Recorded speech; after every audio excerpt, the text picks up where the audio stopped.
Chapter 27. Grayson pulled his car to the front of the house, and we both got out. He stepped in front, blocking me from entering the house. I'm going to make a few phone calls to start issuing statements. I'll come find you in 1 hour. Is that a warning? Take it however you want. I don't know. Maybe I should make you wait for 6 months. That would hurt you as much as it would hurt me. I smirked and walked into the house. The sound of laughter floated from the great room. I followed its happy melody and found Maya and Frankie. I had forgotten they were here. "What's going on?" I asked. "Oh, Nadia, you're back. Where's Grayson?" Maya asked. "He's here but has to make a few calls." "Oh, that's too bad. I wanted to see him. I think David came to me in a dream. He tucked me in bed and was saying sweet things. He even said he was coming home soon. I don't know if I just dreamed him or if he's dead and his spirit came back. The whole thing was really confusing because it was so real." "What does your heart tell you?" "I'm hoping it's telling me he's still alive. I don't think his spirit would tell me he was coming back if he knew he was dead." I nodded. That sounds reasonable. Some people are soulmates, and it's been known they can feel and hear each other even when they are far apart. "I never thought about it that way." She smiled. "I like that idea much better." Oh, Nadia, Frankie interrupted. before I forget to tell you, we have to be up and out of here by 8 tomorrow morning. You have to pack so you can catch your plane. 8 o'clock is in a few hours. Why do I have to catch a plane? Where am I going? You're playing in a segment of the Latin poker tour. I got you all hooked up. I have no money. How is this possible? I used your money from the gigs to buy the airplane ticket. You're sharing a room to cut costs. But you'll need to win some money, otherwise you'll be stuck there. A Frankie alarm clanged in my head. Why would I be stuck there? I could only afford a one-way ticket. The clanging grew louder. I think it was telling me to kill Frankie. "You took my gig money and bought me a one-way plane ticket to where exactly?" I'm not sure, all those names are foreign.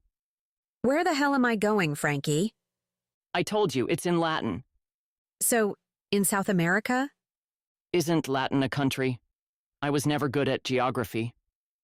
My eye twitched as the clanging grew deafening. "I'm going to go take a bath. I think I must be tired because I swear you told me I was flying to Latin tomorrow with no way of getting home. And I'm going to be sharing a room with an unknown person. And Latin is a country." Don't get your value pack panties in a bunch. It'll be good for you to travel outside of Vegas. I'm jealous. You'll meet all my Hispanic cousins. "Frankie, you're a 10th Hispanic. You don't even know your heritage. You can't even say hello in Spanish." Who needs to say hello? Nobody here says it. And you need to spread your name out there. I have every confidence you'll win enough money to buy a ticket back home. If not, I have your dad on speed dial. I stood to leave but was stalled by a thought. "By the way, did you happen to get the scorpion video from Katerina?" Yes, and I had to pay a fortune for it. I took it out of the gig money for promotional purposes. I let out a threatening growl and stomped from the room. I retreated to Grayson's room with the hot tub in mind. My body ached from all the beatings, and my head ached from Frankie and evil Katerina. That's why she had dinner with Grayson. She wanted money and was going to get it any way she could. I knew Grayson well enough to know he might have dinner with her, but he wouldn't give her a penny. I was itching to ask him the details of the dinner, but I just couldn't. Besides, if anything had happened between Grayson and Katerina, he wouldn't be on my tail, ready to pounce. I should be hiding from Grayson right now. The way he had been looking at me was sinful. But he gave me an hour. I wanted his hot tub. And him. I turned the bathwater on, letting it run while I took off my clothes. My toe touched the water to test it. Perfect. I slid the rest of the way in and closed my eyes. I let go of the urge to strangle Frankie, along with all the stress of the last few days. I only had 2 worries, but those could wait until after the bath. My first worry was Daigor still being on the loose. The second worry was Frankie still on the loose. I'd have to research online to find where the Latin poker tour was being held. As for Daegor, I didn't know what to do about him. Maybe taking the trip to South America would get Daegor off my back. It could work. You look comfortable. Grayson said from the doorway. I am. I'm trying to relax, and your hot tub is making it so much easier. I watched Grayson as he unbuttoned his shirt, pulled it off, and let it fall to the floor. My pulse kicked up. This tub isn't big enough for both of us. Grayson smiled. It's a 2-person hot tub. Only a pervert would buy a 2-person hot tub. He slipped off his belt and unbuttoned his pants. I watched as he slowly pulled down the zipper. I bit my lip. Only a pervert watches a man undress with such delight. He said. Touché. Scoot over. My eyes quickly darted from his particularly well-endowed parts to his eyes. I moved over and watched while he slid in from the opposite side of the tub. Your eyes are telling me a whole different story than your words. He said. You can't trust my eyes. They're still bruised.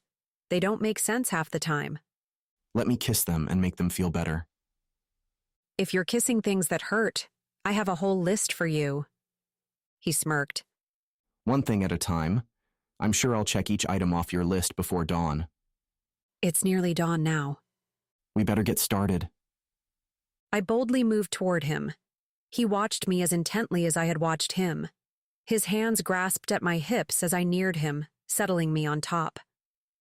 This is much better, he said. I lowered my mouth to his. His hands ran up my back to my neck. He drew me in to deepen the kiss. A cell phone rang in the distance. Grayson winced. Do you need to answer that? I asked. Yes, but I don't want to.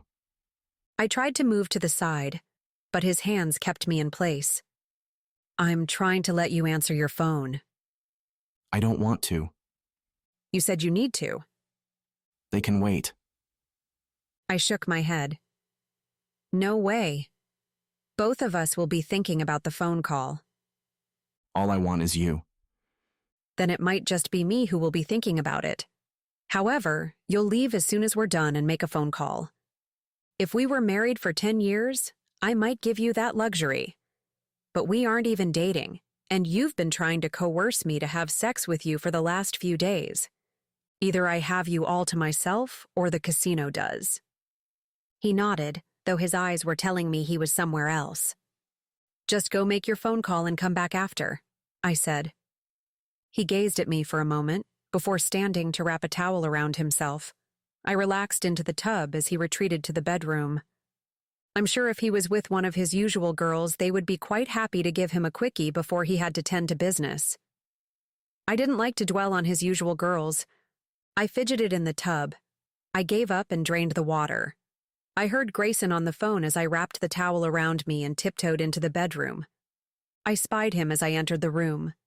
He was near the unlit fireplace with the towel wrapped loosely around him. Perhaps he just needed me to reciprocate what he had given me our first night together. We could leave the sex part for 6 months from now. I'd desperately need it then.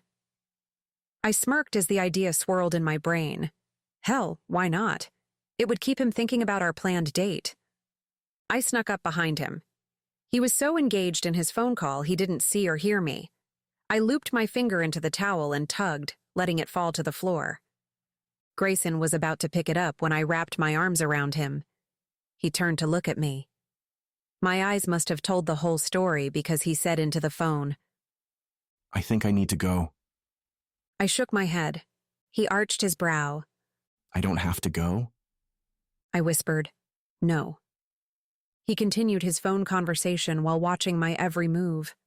I made sure to stay quiet while I kissed his chest and then moved lower to his abs. I kept my eye on him as I continued to move lower. His eyes grew wider and wider until... Oh, sweetheart. No, not you. He said into the phone. Never mind. Just go on with what you were saying. Grayson tried to grasp my arm to stand me up. I smiled at him but stayed where I was.